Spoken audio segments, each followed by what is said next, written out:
It's a city added value tax. Or should I give it a little bit more symbol, a little bit of a hurrah? How are they going to implement this into your mind and make it normalize it?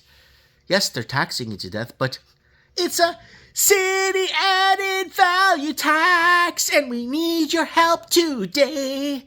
Well, what am I talking about? Well, we've been trying to create a predictive model, backtracking certain things, fast tracking certain things, trying to build architecturally, trying to figure out what they're going to do next. How do we prepare for it?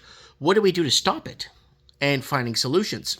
Well, I've been very deep into the CID, Controlled Information Distribution, trying to figure out why is certain information coming out at certain times, even though it was news 10 years ago, but they could have solved the problem 10 years ago. But now they're making something of it now. Like, it doesn't make any sense.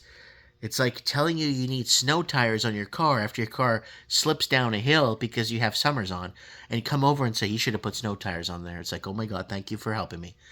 But let me get to what I want to get to. So this is kind of important. I got a video taken down 2 weeks ago for medical misinformation. Coming to a city near you, city added value tax via global warming and healthcare. And the video was posted on July 2014. And it was taken down 2 weeks ago. So it would have been like first week of January of 2024 or last week of December 2023. The video was taken down. Okay. Now that piqued my interest. So I started looking around. And I started finding videos how, cities are going broke and blah, blah, blah. Stuff we talked about, how they're going to charge you to get into a city. They're going to charge you like a toll to get into cities.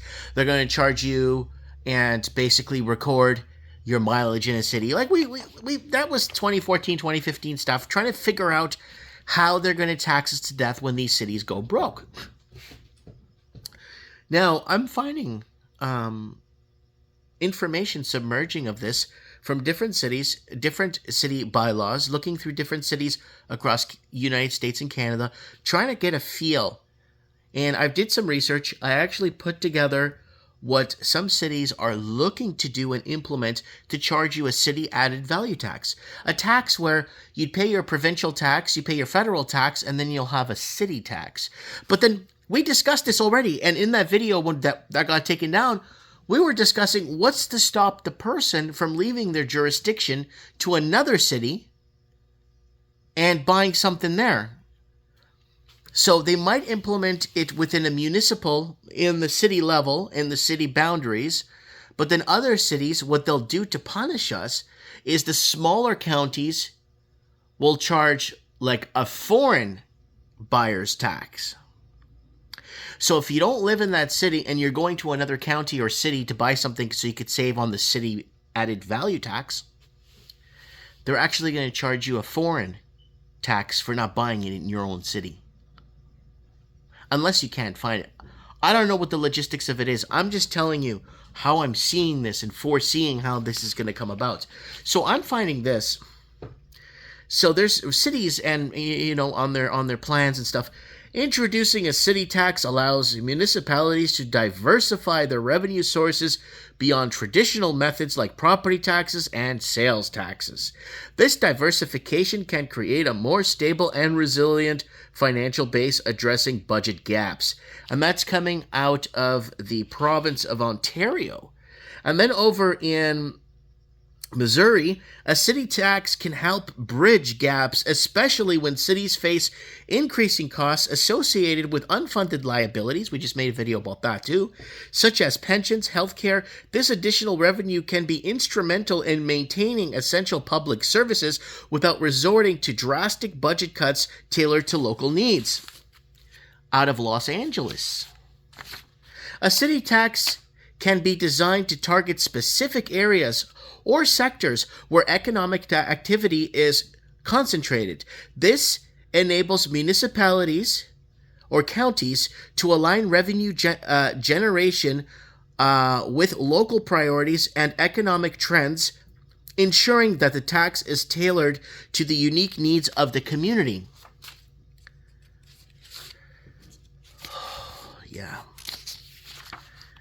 And coming out of, where's this? New York. As cities experience economic growth, a city tax can capture a share of added value generated with their boundaries. This allows local governments to directly benefit from increased economic activity, supporting ongoing development and community improvement projects. Progressive taxation. And then out of Washington State. Depending on its design, a city tax can be structured to adopt progressive taxation model, meaning that those with higher incomes or property values contribute proportionately larger share. This approach promotes fairness and helps address the income inequality concerns funding infrastructure projects. Revenue generated from city tax can be embarked for critical infrastructure projects. This ensures that funds directly contribute to the improvement of the maintenance of public assets such as roads, bridges, public transportation, utilities, and meeting unfunded liabilities. So that unfunded liabilities keep coming up. And that's something that we've been projecting, that they're going to start to default on unfunded liabilities. So they're going to start, our domino effect is this.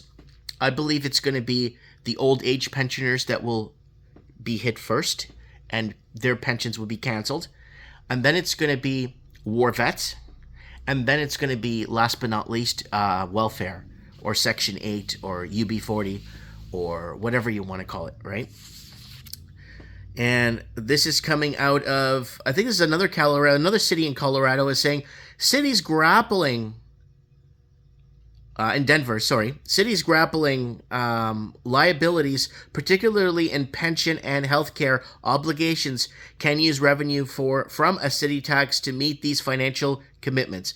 This helps ensure that stability of long-term benefits promised to public employees without straining the city's overall budget, enhancing financial stability. And out of Illinois, implementing a city tax provides a more stable and predictable revenue stream, reducing the online funding sources. This financial stability enhances the city's creditworthiness and overall physical health.